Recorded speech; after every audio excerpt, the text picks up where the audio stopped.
بسم الله الرحمن الرحيم.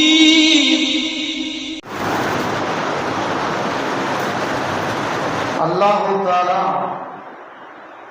மனித இனத்தை படைத்து மேலும் மனித இனத்திற்கான சில நல்லொழுக்க மாண்புகளை கற்றுத் தந்திருக்கிறான். அந்த நல்லொழுக்க மாண்பின் பிரகாரம் வாழும் பொழுது அல்லாஹ்வுடைய அன்பும் அருளும் நமக்கு கிடைப்பதற்கு சாத்தியக்கூறுகள் ஏராளம் உண்டு. ஆனால் அதை தாண்டி அல்லாஹ் தஆலா கற்றுத்தந்த அந்த ஒழுக்க விழுமியங்களை தாண்டும் பொழுது அதற்கான தண்டனைகளும் உண்டு. அதிலும் குறிப்பாக ஒரு முஸ்லீம் எந்த வகையிலும் யாரையும் எப்படிப்பட்ட சூழலாக இருந்தாலும் கூட ஏசி விடாமல் சபித்து விடாமல் தன்னுடைய நாவுகளை பாதுகாத்துக் கொள்ள வேண்டிய பொறுப்பு இருக்கிறது. சபிக்கிறது என்று சொல்லும் பொழுது அதில் சிலர்களுக்கு ஓரிரு வரமுறை உண்டு. பெரும்பாலும் சாபத்தை விட்டு சபிப்பதை விட்டு நம்மை தற்காத்துக் கொள்வது சிறந்தது. சபிக்கிறதுனா என்ன? நாசமா போக, அழிஞ்சு போக, அல்லாஹ் மன்னிக்காம இருக்கட்டும், நீ காப்பீரு, நீ முனாபியத்தை, இந்த மாதிரி சபிக்கிற வார்த்தை இருக்குது. அது அருவருப்பானது, செய்யக்கூடாது அப்படின்னு இஸ்லாம் சொல்லிக் கொடுக்கும். ஆனா இன்னைக்கு நம்ம போற போக்குல எத்தனையோ பேரை சர்வ சாதாரணமா சபிச்சுக்கிட்டு போய்கிட்டே இருக்கிறோம். ஏதோ தேவையே இல்லாத காரியங்களுக்காக கூட, தேவை இருந்தா சபிக்கலாமான்னு கேட்டா அதுக்கு கூட மார்க்கம் ஃபில்டர் பண்ணி வடிகட்டி இந்த ஆளு ஒரு வார்த்தையை சொல்லலாம், இந்த நேரத்துல சொல்லக்கூடாது, இப்படி எல்லாம் வரமுறையை வகுத்து தந்திருக்குதுன்னு பார்க்கலாம். அல்லாஹ் தஆலா குர்ஆன்ல பொதுவா சொல்லிட்டான், வலா தல்மிசு அன்ஃபுஸக்கும், நீங்கள் உங்களில் ஒருவருக்கொருவர் சபித்துக் கொள்ளாதீர்கள். யாரையும் எந்த சூழல்லையும் எந்த நேரத்திலையும் ஒருவருக்கொருவர் திட்டிக்கிறது, ஏசிக்கிறது, லானத்தான வார்த்தைகளை பயன்படுத்துறது, இந்த வார்த்தைகள் செய்யக்கூடாது. நாவை பாதுகாக்கணும்னு அல்லாஹ் சொல்றான். நபிகள் நாயகம் ஸல்லல்லாஹு அலைஹி வஸல்லம் அவர்கள் லா யம்பகி சித்தீகி அய்யகூன லஆனன், ஒரு வாய்மையாளருக்கு அழகு அவர் யாரையும் சபிக்க மாட்டார். ஒரு நல்ல மனுஷனுக்கான அழகு என்ன? யாரையும் சபிக்க மாட்டார். தன்னுடைய மனைவி மக்களாக, தன்னுடைய பணியாளர்களாக, அக்கம் பக்கத்து வீட்டுக்காரர்களாக யாரா இருந்தாலும் சபிக்க மாட்டார். அவர் நல்ல மனிதர், வாய்மையாளர், சித்தியத்தை என்பதற்கு அடையாளம் என்று நபிகள் நாயகம் ஸல்லல்லாஹு அலைஹி வஸல்லம் சொல்லுவார். இன்னும் உலகத்துல வாழும் பொழுது யாரையுமே சபிக்காம நாவை கட்டுப்படுத்தி வாழ்ந்தா அவருக்கு மறுமையில நிறைய நற்பாக்கியங்கள் இருக்கு. பெருமானார் ஸல்லல்லாஹு அலைஹி வஸல்லம் சொல்றாங்க, இன்னல் ஆனீன லா யகூனு ஷுஹதாஅ வலா ஷுஃபஆஅ யௌமல் கியாமா. சபிக்க கூடுவதையே, சபிக்கிறதே ஒருத்தர் பழக்கமா வச்சிருக்காருன்னு வைங்களேன், அவருக்கு மறுமையில ரெண்டு பாக்கியம் கிடைக்க, ரெண்டு பாக்கியம் கிடைக்க. அதாவது லா யகூனு ஷுஹதாஅ, அவர் யாருக்கும் சாட்சியாளராய் நாளைக்கு மறுமையில் இருக்க முடியாது. அதே போல ஷுஃபஆஅ, யாருக்கும் பரிந்து பேசக்கூடிய பாக்கியம் அவருக்கு கிடைக்காது. அப்போ அந்த சபிக்கிறதுல இருந்து தன் நாவை பாதுகாத்து கொண்டா இது ரெண்டும் கிடைக்கும்னு தெரியுது. இது ரெண்டும் கிடைக்கும்னு தெரியுது. இறைவா, நான் முஸ்லீமும், இந்த இவரும் முஸ்லீம் தான், நாளைக்கு மறுமையில இவரும் முஸ்லீம் தான் சாட்சி சொல்லக்கூடிய பாக்கியம் மற்றவங்களுக்கு கிடைக்கும். சபிக்கிறத பழக்கமா தெரிஞ்சா கிடைக்க. அதே போல இறைவா, நீ எனக்கு சொல்றத தந்துட்ட, உனக்கே எல்லா புகழும், அல்ஹம்துலில்லாஹ். ஆனா இன்னாலும் சொர்க்கம் போகணுமே அப்படின்னு பரிந்து பேசுறாங்களா இல்லையா? ரெக்கமெண்டேஷன், இந்த ரெக்கமெண்டேஷன் செய்கிற இந்த நல்ல பாக்கியமும் உலகத்துல யாரு சபிக்கிறத பழக்கமா வச்சிருக்காங்களோ அவங்களுக்கு கிடைக்காது. சில பேர் பேசிக்கிட்டே இருப்பாங்க. பேசும் பொழுது அவன் நாசமா போக, இவன் நாசமா போக, அழிஞ்சு போக, கொள்ளையில போக, இது சாதாரணமா பயன்படுத்துவோம். அதுவும் பொம்பளைங்க நிறைய பயன்படுத்துவாங்க இந்த வார்த்தைகள். அப்ப இந்த வார்த்தைகளை பயன்படுத்துறவங்க தொழுகையாளியா இருக்கலாம், நோம்பாளியா இருக்கலாம், தானம் தர்மம் கொடுக்கிறவா இருக்கலாம், எல்லா அமலும் இருக்கும். ஆனா இந்த புத்தியும் இருந்தா நாளைக்கு மறுமையில இந்த 2 பாக்கியம் கிடைக்காது அப்படின்னு பெருமானார் ஸல்லல்லாஹு அலைஹி வஸல்லம் சொல்லி தராங்கள. அதனாலதான் வாழ்நாள்ல மௌத்து வரைக்கும் நம்ம நாவை முடிந்த வரை கட்டுப்பாட்டுக்குள் நாம் வச்சு பழகணும். எந்த வகையிலும் சபிக்கிறது மட்டும் இல்லைங்க, திட்டுறது கூட மார்க்கம் தப்புன்னு சொல்றது. தேவையில்லாம அழிஞ்சு போக, நாசமா கொள்ளையில போக, அவன் நஷ்டமடைய, அவன் வாழ்வானா, உருப்பிடுவானா, இதெல்லாம் என்ன வார்த்தை? இது எல்லாம் தப்பான வார்த்தை அப்படின்னு இஸ்லாம் சொல்லுது. இதை கூட யாரையும் இந்த இந்த வார்த்தையை கூட பயன்படுத்திடாத அப்படின்னு பெருமானார் ஸல்லல்லாஹு அலைஹி வஸல்லம் கற்றுக் கொடுக்குறாங்களே. பெருமானார் ஸல்லல்லாஹு அலைஹி வஸல்லம் காலத்துல புகாரில் அபிமொழி வருது. ஒருத்தர் வந்து சாராயம் குடிச்சிட்டார். சாராயம் குடிச்சா அதுக்கு என்ன தண்டனை? கிட்டத்தட்ட ஒரு 80 கசையடி அவருக்கு அடிக்கணும். ரசூலுல்லாஹ்ட்ட கூட்டிட்டு வந்தாச்சு. யார் ரசூலுல்லாஹ் இவர் சாராயம் குடிச்சார், சாட்சி எல்லாம் இருக்கு. சரி, அப்ப ரசூலுல்லாஹ் சொன்னாங்க இப்ரிபூஹு, இவரை அடிங்க அப்படின்னு சொன்னாங்க. அப்ப அடிங்கன்னு சொல்லும்போது சில பேர் துண்டை முறுக்கிக்கிட்டு, மேல போட்டிருக்க துண்டை முறுக்கிக்கிட்டு அவருக்கு அடி கொடுத்தாங்க. சில பேர் காலில் கிடக்கிற செருப்பு எடுத்து அவரை அடிச்சாங்க. இப்படி எல்லாம் ஒவ்வொரு ஆளும் ஒவ்வொரு வகையில அடிச்சாங்க. அடிச்சு முடிச்சுட்டு அதுல சில பேர் சொன்னாங்க இவர் நாசமா போகட்டும், சாராயம் குடிக்கக்கூடாதுன்னு சட்டம் இருக்குது, சாராயம் குடிக்கக்கூடாதுன்னு சட்டம் இருக்குது, இவர் நாசமா போகட்டும், இப்படி மக்களுக்கு மத்தியில வந்து அசிங்கப்பட்டு அடி வாங்கி இப்படி வாழ்க்கை உனக்கு தேவையா, நாசமா போக அப்படின்னு சொல்லிட்டான். சொன்ன உடனே பெருமானார் ஸல்லல்லாஹு அலைஹி வஸல்லம் சொன்னாங்க லா தகூலு ஹாகதா, இவ்வாறு நீங்கள் சொல்லாதீர்கள். உங்களை அடியுங்கன்னு சொன்ன அடிச்சிட்டீங்க, அவருக்கு தண்டனை, செஞ்ச பாவத்துக்கு தண்டனை முடிஞ்சு போச்சு. நீங்க பாட்டு போய்கிட்டே இருக்கலாம்ல, அவன் அழிஞ்சு போட்டும் நாசமா போட்டும் அப்படி இப்படின்னு சொல்றீங்களே, இந்த வார்த்தையை சொல்லாதீங்க. ஏன் காரணம் என்ன?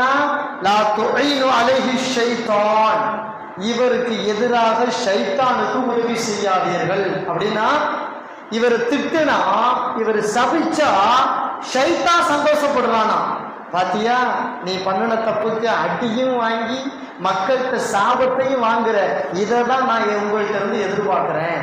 அப்ப நாம ஒருவருக்கு ஒருவர் சபித்துக் கொள்வதை, திட்டிக் கொள்வதை, பேசிக் கொள்வதை, அருவருப்பாக நடந்து கொள்வதை ஷைத்தான் விரும்புறான், ஷைத்தான் சந்தோஷம் அடையான்.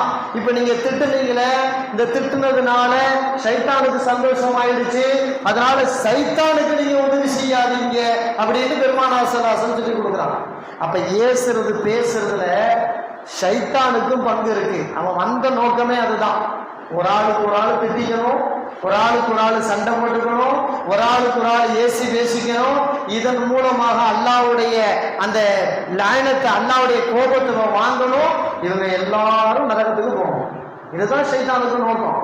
இந்த நோக்கத்தை இப்ப நீங்க நிறைவேற்ற மாதிரி இருக்குது அப்படிங்கிற தோரணையில தான் பெருமானார் ஸல்லல்லாஹு அலைஹி வஸல்லம் சொன்னாங்க, இப்படி எல்லாம் நீங்கள் ஒருவருக்கு ஒருவர் ஏசி கொள்ளாதீர்கள், இதுல இருந்து விலகி வெளியே வாங்க அப்படின்னு பெருமானார் ஸல்லல்லாஹு அலைஹி வஸல்லம் சொல்றாங்க. அப்போ பாவம் செஞ்சு ஒரு ஆளு திருந்திட்டார். அவரை பார்த்து ஒரு காலத்துல என்ன அக்கிரமம் பண்ணா தெரியுமா, சனியம் பிடிச்சவன், எத்தனை குடும்பத்துக்கு எடுத்திருக்கிறான் தெரியுமா, வீணா போனவன், அல்லாஹ்வுடைய லானத் அவனுக்கு இறங்கட்டும், இன்னைக்கு ஏதோ திருந்துற மாதிரி படம் காட்டுறான் அப்படின்னு யாரை பார்த்து சொல்லக்கூடாது. ஒரு காலத்துல பாவம் பண்ணார், இப்ப முறையா தெரிஞ்சிருக்காரு, தௌபா செஞ்சிருக்காரு, தொழுகையாளி ஆயிட்டாரு, தானம் தர்மம் அள்ளி கொடுக்கிறாரு, எல்லா வகையிலும் நல்ல பண்போட வர்றாரு. அவருடைய கடந்த காலத்தை நாம ஏன் பேசணும்? கடந்த காலத்தை நினைச்சு இப்ப நாம ஏன் அவனை திட்டணும்? இல்லையா? இது தப்பா இல்லையா? இது பாவமா இல்லையா? உலகத்துல யாரு தப்பு செய்யல? எல்லாருமே அவங்களுக்கு முடிஞ்ச வரை தப்பு செஞ்சிருக்காங்க. சிலருடைய தப்பு வெளியே தெரியுது, சிலருடைய தப்பு வெளியே தெரியாம இருக்கு, அவ்வளவுதான் வித்தியாசம். அப்படி இருக்கிறனால அதாவது திருந்தி ஒருத்தர் வந்துட்டாருன்னா அவரை பத்தி கடந்த காலத்தை நினைச்சு ஏசுறது, பேசுறது, லானத்து செய்யறது, திட்டுறது, இது எல்லாம் நல்ல பழக்கம் இல்லை, செய்யக்கூடாதுன்னு பெருமானார் ஸல்லல்லாஹு அலைஹி வஸல்லம் சொல்றாங்க. பாவ மன்னிப்பு தேடிட்டா முடிஞ்சு போச்சு, அல்லாஹ் மன்னிச்சிட போறோம். அதை விட்டுட்டு நாம ஏன் அதிக பிரசங்கித்தனமாக அவரை ஏசணும் பேசணும் அப்படிங்கிறது பெருமானார் ஸல்லல்லாஹு அலைஹி வஸல்லம் கூடாதுன்னு சொல்லி கொடுக்குறான். அதே போல முஸ்லிம்ல அபூ தாவூதுல இப்படி ஒரு சில நபிமொழிகள் பதிவு செய்யப்பட்டிருக்கிறத பார்க்கலாம். பெருமானார் ஸல்லல்லாஹு அலைஹி வஸல்லம் சொல்றாங்க, முன் சென்ற பனி இஸ்ரவேலர்கள் காலத்துல 2 பேர் நண்பர்களா இருந்தாங்க. ஒருத்தர் தொழுக வணக்கம் இபாதத்து எல்லாம் சரியா செய்வார். அவருடைய இன்னொரு நண்பர் எப்ப பார்த்தாலும் பாவம் தான் செய்வார், நன்மையெல்லாம் பெருசா செய்ய மாட்டார். எல்லா நேரமும் ஏதேனும் அல்லாஹ் தடுத்ததை செய்யறது இவருக்கு ஒரு இன்பம், செஞ்சுக்கிட்டே இருக்கார். நண்பர் அவன் போயிட்டார். அப்ப சொல்றாரு, ஏப்பா நான் தொழுக வணக்கம் இபாதத்தான் இருக்கிறேன், நீ எல்லா நேரமும் தப்பு பண்ணிக்கிட்டே இருக்கிறீங்க, அக்குசிர் பாவத்தை குறைச்சிக்க நன்மையின் பக்கம் வா அப்படின்னு சொல்லி பார்த்தார். இவர் பாவத்தை குறைச்ச நன்மையின் பக்கம் வான்னு இவர் சொன்னா, ஆனா பாவம் செய்யறவர் சொல்லுவாராம், கல்லினி என்னை விட்டுரு, என்னைய பத்தி கண்டுக்காத, அல்லாஹ் உன்னை என்ன எனக்கு ஏஜெண்டா விட்டுருக்குறானா என்னை தடுக்கிறதுக்கு, நீ உடுப்பா, நான் செஞ்சுட்டு போறேன், என்னை பத்தியே செய்யாதன்னு சொல்லி குறை சொல்லிக்கிட்டே இருக்கிற எல்லா நேரமும் பார்த்தாலும், என விடு, நீ எனக்கு அல்லாவுக்கு உண்டானது, என்னை விடு, எனக்கு அல்லாவுக்கு உண்டானது விடு அப்படின்ட்டு ஒரு ஒரு முகத்தை சுழிச்சுக்கிட்டு ஒரு வார்த்தையா சொல்லிவிட்டார். சொன்ன உடனே இந்த தொழுக வணக்கமா இருந்தாரா இல்லையா, இவருக்கு கோபம் வந்துருச்சு. கோபம் வந்த உடனே இப்படி ஒரு வார்த்தையை சொன்னார், வல்லாஹி அல்லாஹ்வின் மீது சத்தியமாக, லா யக்ஃபிருல்லாஹு லக, அல்லாஹ் உன்னை மன்னிக்காமல் போகட்டும் அப்படின்னு சொல்லிட்டார். உன்னைய அல்லாஹ் மன்னிக்காமல் போகட்டும், அல்லது மற்றொரு இடத்துல வருது, அல்லாஹ் உனக்கு சொர்க்கத்தை தராமல் போகட்டும் அப்படின்னு சொல்லிட்டார். இது சொல்லக்கூடாத வார்த்தை. மன்னிக்கிறது அல்லாஹ்வுடைய புறத்துல உள்ளது, சொர்க்கத்தை கொடுக்கிறது அல்லாஹ்வுடைய புறத்துல உள்ளது. ஆனா இப்படி ஒரு வார்த்தையை சொல்லிட்டார், லானத்து பண்ணிட்டார், அல்லாஹ் உன்னை மன்னிக்காம அழிஞ்சு போ, உனக்கு சொல்லு அல்லாஹ் சொர்க்கத்தை தராம அழிஞ்சு போ அப்படின்னு சொல்லிட்டார். இந்த 2 பேத்துக்கும் மவுத்து வருது, 2 பேத்துக்கும் மவுத்து வருது.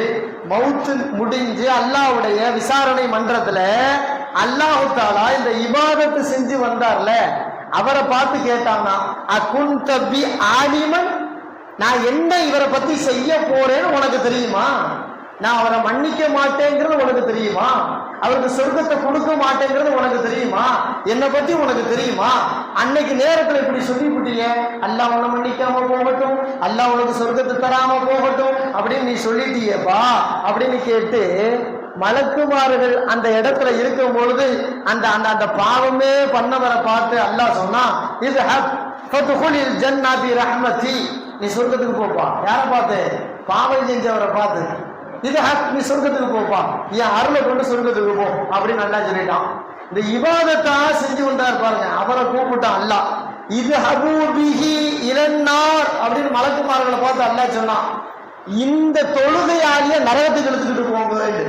இதுல இருந்து என்னன்னா ரசூலுல்லாஹ் சொல்ல வர்றாங்க, அதாவது அல்லாஹ்வுடைய அருளுங்கிறது மன்னிக்கும், அல்லாஹ்வுடைய அருளுங்கிறது சொர்க்கம். அது அல்லாஹ் முடிவு செய்வான், யாருக்கு மன்னிக்கலாம், யாருக்கு சொர்க்கத்தை கொடுக்கலாம், யாரை மன்னிக்காம விடலாம், யாரை தண்டிக்கலாம், அது அல்லாஹ்வுடைய புறத்துல உள்ளது. அதிக பிரசங்கித்தனமா இவரே அல்லாஹ் மாதிரி முடிவு பண்ணி, பாவம் செய்தியா அல்லாஹ் உன்னை மன்னிக்க மாட்டான், பாவம் செய்தியா அல்லாஹ் உனக்கு சொர்க்கத்தை தர மாட்டான். இந்த வார்த்தைகளை பாவம் செய்யறவங்களை பார்த்து கூட சொல்லக்கூடாதுங்கிறாங்க பெருமானார் ஸல்லல்லாஹு அலைஹி வஸல்லம்.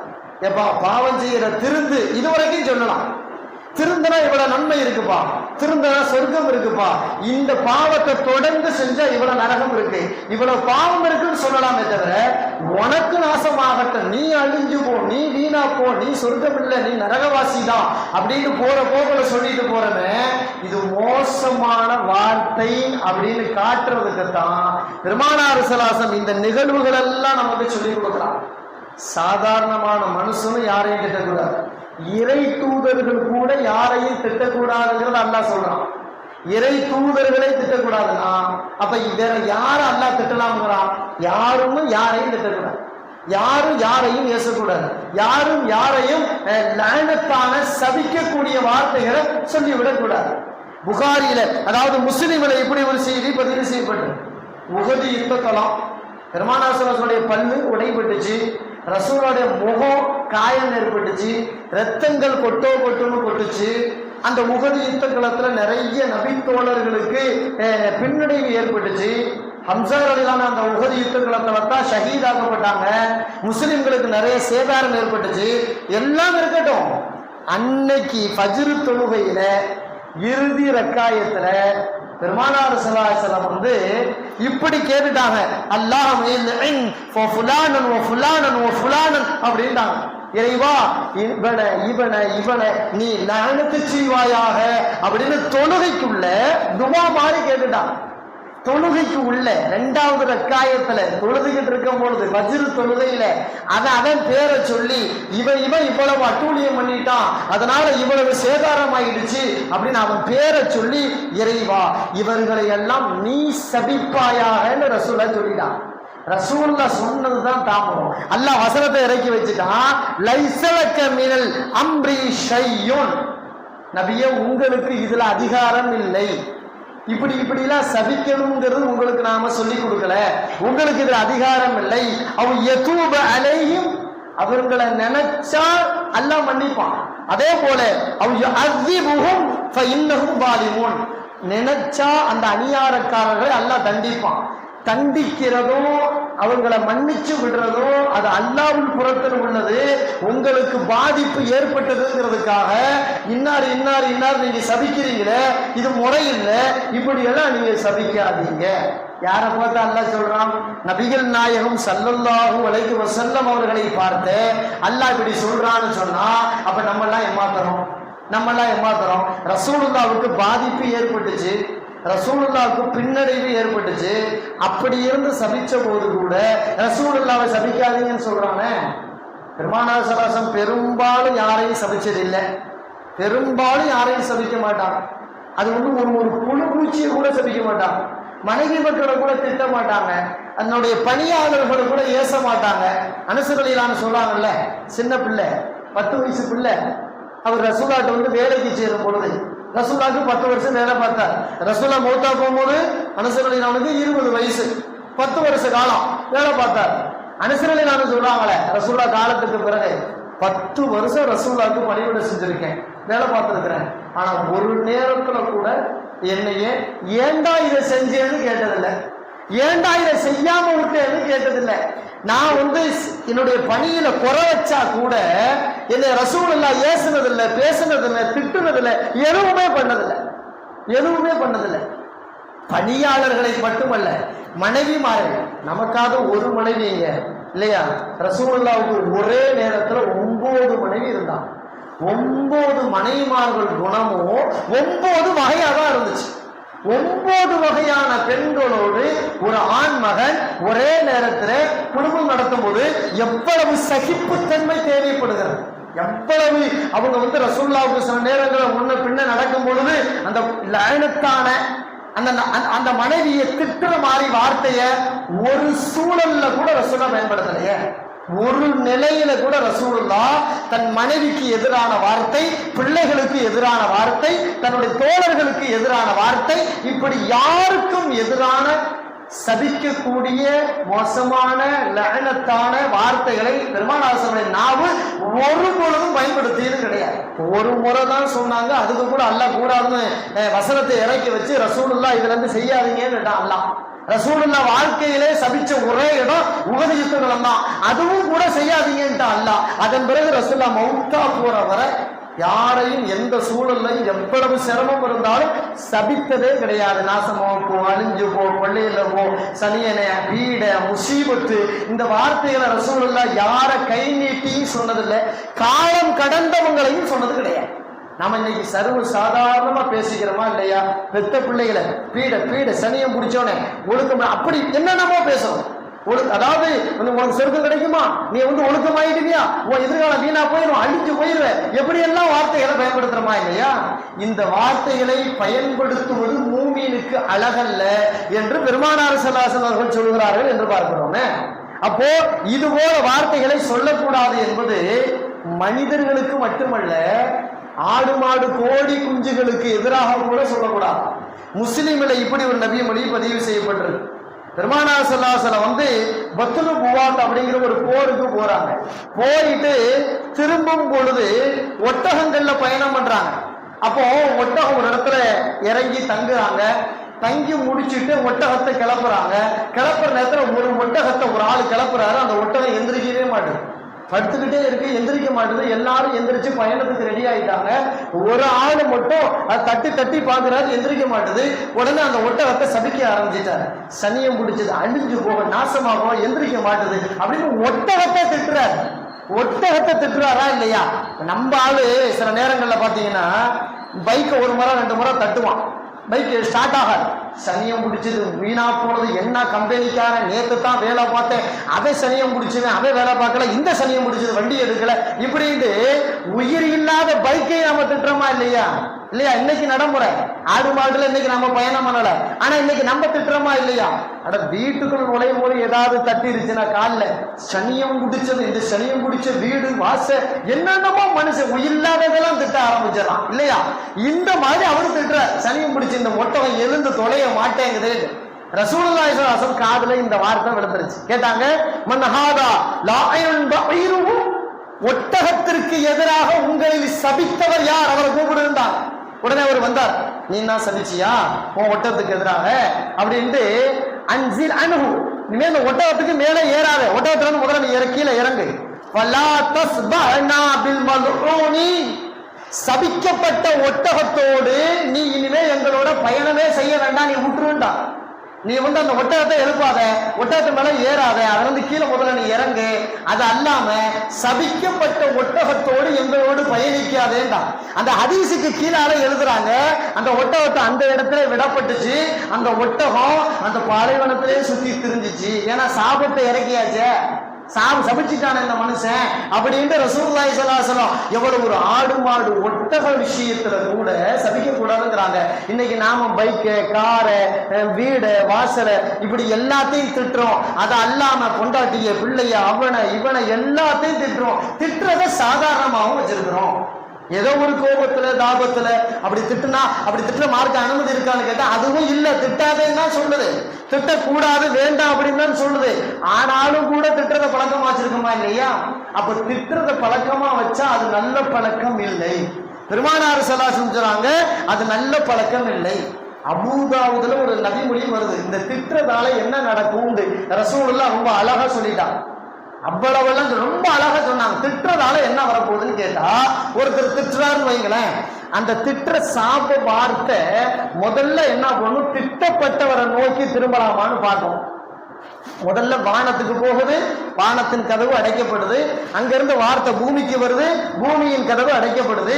கிழக்கு மேற்கு வடக்கு தெற்கெல்லாம் அந்த வார்த்தை போய் பார்க்குது, எங்கேயும் முடியல, அடைக்கப்படுது. நேரா யாரை திட்டினார் அவருக்கு போகுது. தகுதி இருந்தால் அவரை சாரும்.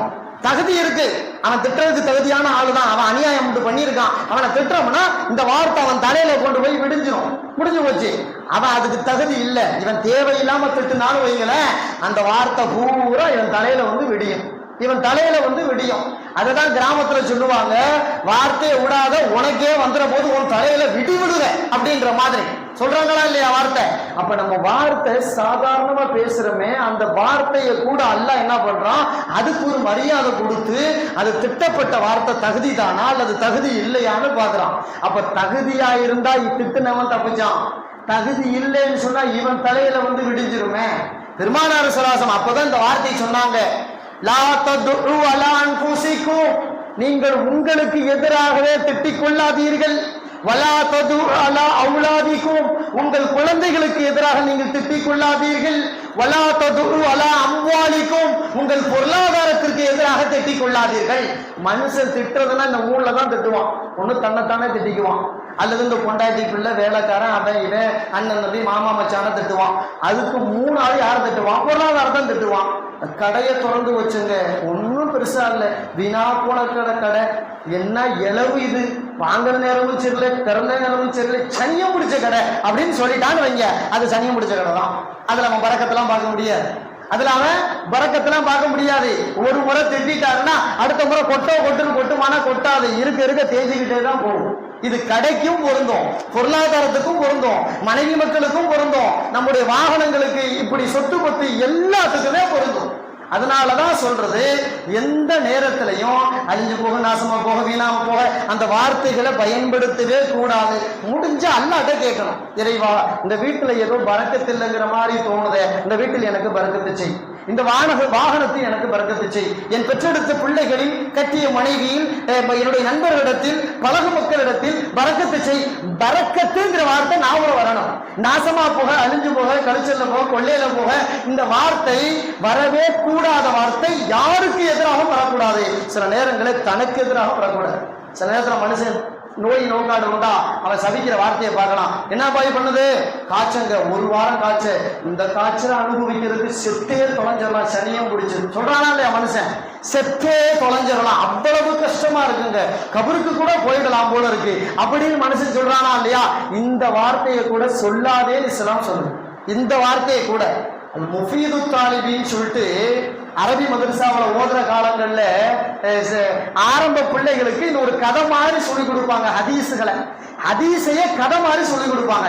அந்த கிதாபில் இப்படி ஒரு செய்தி வருது, ஒருத்தருக்கு விறகு வெட்டி பிழைக்கிறது தான் பொழப்பு. விறகு வெட்டி பிழைக்கிறார், விறக தூக்கிட்டார், நிறைய வெட்டிட்டார், வெட்டி முடிச்சுட்டு அவரால் தூக்க முடியல, தூக்கி கஷ்டப்பட்டு சுமந்து வர்றார். அப்ப நினைக்கிறாரு, இவன் எல்லாம் எப்படியோ வாழ்றாங்க, நிம்மதியா, ராகத்தா, சந்தோஷமா, எனக்கு என்ன இப்படி இருக்கு பொழப்பு, இந்த சுமக்கவும் முடியல, ஒன்னும் பிரயோஜனம் இல்லை, இந்த வாழ்க்கை வாழ்றதுக்கு செத்தே தொலைஞ்சிடலாம் போலன்றார்ல. இஸ்ராயேல் முன்னாடி வந்துட்டார். எப்பா என்னையா கூப்பிட்டேன்னு கேட்டார். யாருங்க நீங்க? இல்ல செத்து தொலைஞ்சிடலாம்னு சொன்னீங்க, உன் உயிரை எடுத்துட்டு போலாம்னு வந்தேன். இல்லங்க, சொன்னதுக்கெல்லாமா வந்து நிப்பீங்க? இல்ல இல்ல போயிட்டு வாங்கன்றாராம். இல்லங்க இப்ப இல்லங்க, போயிட்டு வாங்க, நான் சும்மா பேருக்கு சொன்னேன், சொன்ன உடனே வந்துட்டாரு, அல்லாவே அப்படின்னா. இதுதான் யதார்த்த நேரம், இதுதான் யதார்த்த வாழ்க்கை. சில நேரங்களே தனக்கு எதிராகவே ஒரு மனிதன் வார்த்தையை வெளிவிடும் பொழுது அல்லாஹ் ஆமான்ட்டா என்ன ஆகுறது? நாசமா போகட்டும், இனிமே வாழ்ந்து என்ன பண்ண போறேன் அப்படின்னு சொல்லிட்டாருன்னு வைங்க, அல்லாஹ் ஆமான்ட்டான்னா நாசமா போயிடுவானா இல்லையா மனுஷன்? அப்ப தனக்கு எதிராகவோ, தன் மனைவி மக்களுக்கு எதிராகவோ, தன்னுடைய பொருளாதாரத்திற்கு, தன்னுடைய நண்பர்களுக்கு, அக்கம் பக்கத்து வீட்டுக்காரர்களுக்கு, யாருக்கு எதிராகவும் எந்த சூழலிலும் இப்படி ஒரு வார்த்தைகளை பயன்படுத்த கூடாது. ஆனா இஸ்லாம் குர்ஆன் 2 இடத்துல சொல்லுது சபிக்கலாம், ஏசலாம், பேசலாம் அப்படின்னு 2 இடத்துல சொல்லுது. அந்த 2 இடம் மட்டும்தான் அனுமதி, அந்த 2 பேருக்கு மட்டும்தான் அனுமதி, வேற யாருக்கும் அல்ல. அல்லாஹ் குர்ஆன்ல இப்படி பொதுவா சொல்றான், அலா லஅனத்துல்லாஹி அல்-ஸாலிமீ, அநியாயக்காரர்களுக்கு அல்லாஹ்வினுடைய சாபம் உண்டாகட்டும் இப்படின்னு சொல்லலாமான்னு கேட்டா பொதுவா சொல்லலாம். அநியாயம் பண்றான் கவர்மெண்ட் இல்லையா, அநியாயம் பண்றான், எக்கச்சக்கமான வரியை விதிக்கிறான், தொட்டதுக்கெல்லாம் அம்புட்டு மக்கள்கிட்ட வசூல் பண்றான். அப்படி நேரத்துல ஒரு பொதுமக்களாக இருக்கிறவங்க இந்த கவர்மெண்ட் எவ்வளவு கஷ்டப்படுத்துறான், நாசமா போக சொல்லலாமா? தாராளமாக சொல்லலாம், மார்க்கம் அனுமதி கொடுக்குது. அநியாயம் செய்திருந்தால் பெயரை குறிப்பிடாமல் பொதுவாக சொல்லலாமா என்றால் சொல்லலாம். அதுக்கு அடுத்து ஒருத்தன் அநியாயத்தை உச்ச வரம்பு இல்லாம செய்யறான், தனிப்பட்ட ஒரு மனிதர் செய்யறான் அப்படின்னா அவன் பெயரை சொல்லி பாதிக்கப்பட்டவர்கள் செய்யலாமான்னு கேட்டா செய்யலாம். அல்லாஹ் இப்படியே சொல்லி தரான். பெருமானார் ஸல்லல்லாஹு அலைஹி வஸல்லம் அவர்கள் பாதிக்கப்பட்டிருந்தால் அவர்கள் பத்துவா செய்யறத பத்தி கவலை இல்லை, செய்யலாம், தப்பில்லை. ஆனா அப்பையும் தவிர்த்துக்கிட்டா நல்லது, தவிர்த்துக்க முடியல செய்யலாம். இப்ப வேற ஒண்ணு வேணாம், அவனை திட்டலாமா? தாராளமா திட்டலாம். அல்லாஹ் குர்ஆன்ல அவனை தெளிவான காஃபிர்னு சொல்லியிருக்கான், நரகத்துக்கு போவேன்னு அவன் போவான்னு சொல்லியிருக்கான். அப்ப அவனை லானத்து செய்யலாமா? செய்யலாம். இப்லீஸ செய்யலாம், ஃபிரௌன, ஹாமான, காரூன, அபூ லஹப, அபூ ஜஹல, ரசூலுல்லாஹ்வுக்கு எதிரியாக இருந்து காஃபிராகவே மௌத்தா போனவர்களை இப்ப திட்டலாமான்னு கேட்டா திட்டலாம். அவனுக்கு எதிராக சபிக்கலாமா? சபிக்கலாம். காரணம் அவன் காபீரா தான் மௌத்தா போயிருக்கான், தெளிவா தெரியுது. அப்படிங்கிற பொழுது அநியாயம் பண்ணி காபீரா மௌத்தா போன அவனை சபிக்கலாமா? தாராளமா சபிக்கலாம். ஆனால் அவர்களை சபிப்பதை கூட தவிர்த்து கொள்வது சிறப்பு.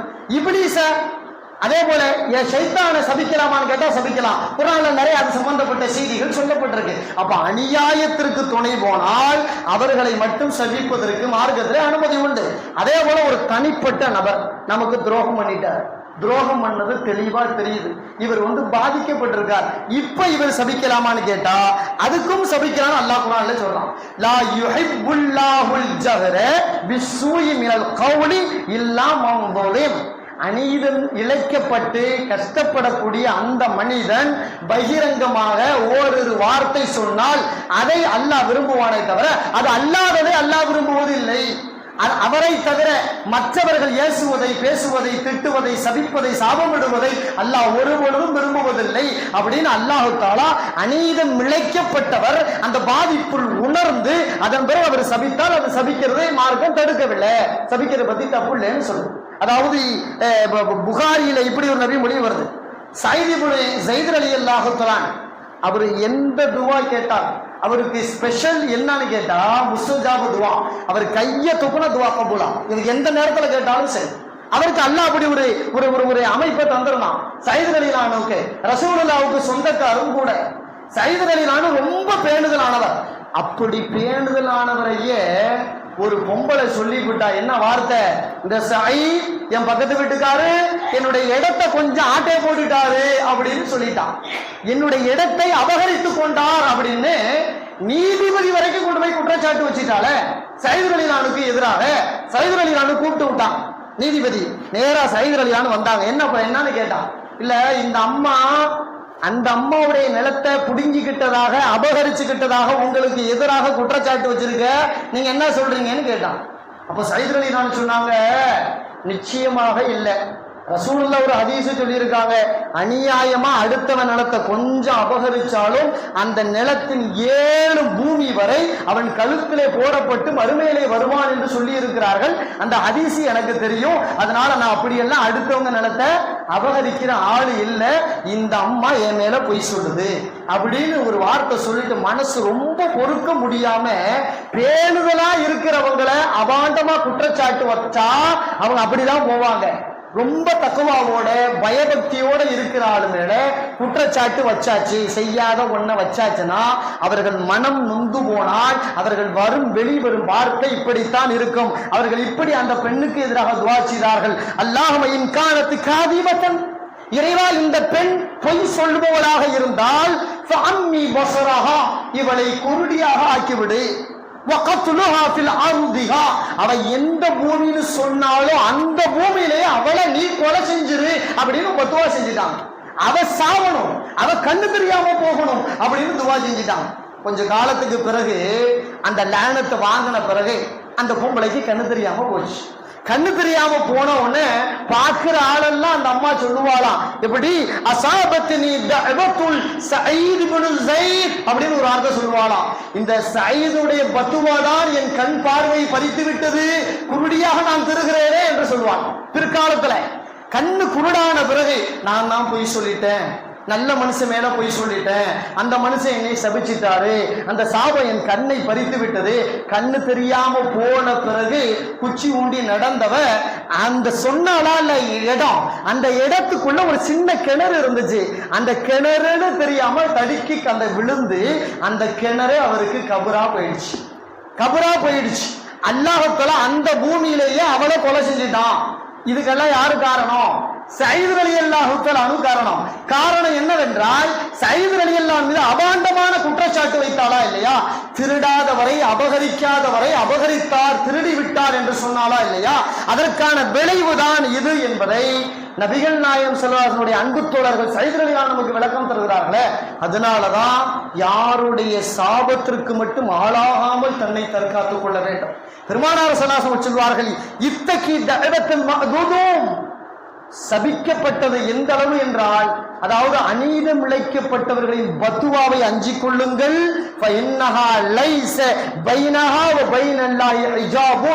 அந்த சாப வார்த்தைக்கும் அல்லாஹ்வுக்கு மத்தியே திரை கிடையாது அப்படின்னு என்ன அர்த்தம்?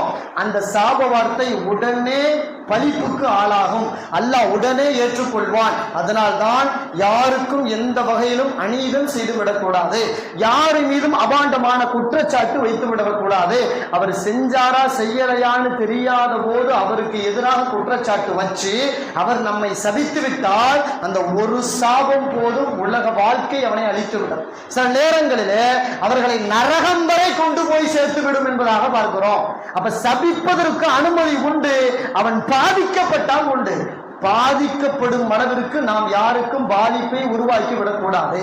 அப்படியே உருவாக்கி விட்டாலும் கூட அதை உணர்ந்த பிறகு அவற்றை போய் மன்னிப்பு கேட்டு இப்படி எல்லாம் உங்களை நான் துன்பப்படுத்திட்டேன், துயரப்படுத்திட்டேன், எனக்கு எதிராக சபிச்சிடாதீங்க, என்னை பாதுகாத்துருங்க, என்னை நீங்க நல்ல வார்த்தை சொல்லிருங்க அப்படின்னு நான் சொல்லணுமே தவிர சாப வார்த்தையை சொல்லிவிடக் கூடாது என்பதை இது போன்ற நபிமொழிகள் மூலமாக நமக்கு தெளிவாக தெரிகிறது. அப்போ இந்த சாப வார்த்தை மனைவி மக்கள் அவங்க இவங்களுக்கு எதிராகவும் இருக்கக்கூடாது, நமக்கு எதிராகவும் இருக்கக்கூடாது. அதே நேரத்தில் பிறரிடத்திலும் சாப வார்த்தையை வாங்கி விடக்கூடாது. வாழ்நாள் முழுக்க நாம் அல்லாஹ்விடத்தில் கேட்க வேண்டிய துவாவில் இதுவும் ஒன்று. பெருமானார் ஸல்லல்லாஹு அலைஹி வஸல்லம் அவர்கள் கடைவி வீட்டை விட்டு வெளியே போனா என்ன துவா கேட்பாங்க? இறைவா, நான் யாருக்கும் அநீதம் செய்து விடக்கூடாது, அதே போல பிறருடைய அநீதத்திற்கு நான் ஆளாகிவிடக் கூடாது. இந்த துவாவை பெருமானார் ஸல்லல்லாஹு அலைஹி வஸல்லம் ஏன் அடுத்து கேட்டாங்க கேட்டா, பத்துவா நமக்கு வந்துவிடக் கூடாது, சாபம் நமக்கு வந்துவிடக் கூடாது அப்படிங்கிறதுல ரொம்ப கண்ணும் கருத்துமா பயபக்தியா இருந்திருக்கிறாங்க. ஆமா, நாமளும் வாழ்நாளிலே யாரையும் சபிக்கவும் கூடாது, பிறர் சாபத்திற்கும் நாம் ஆளாகி விடக்கூடாது. அந்த அளவுக்கு நம்மளுடைய நாவுகளை பாதுகாத்துக் கொள்ள வேண்டும். வல்லோன் அல்லாஹு தஆலா அப்படிப்பட்ட ஒரு அழகிய வாழ்க்கையை சீரும் சிறப்புமாக கண்ணியத்தோடு வாழக்கூடிய நசீபை இறைவன் நமக்கு வழங்குவானாக. வ ஆகிரு தஅவானா அல்ஹம்துலில்லாஹி ரப்பில் ஆலமீன். அஸ்ஸலாமு அலைக்கும் வரஹ்மத்துல்லாஹி வபரகாத்துஹு.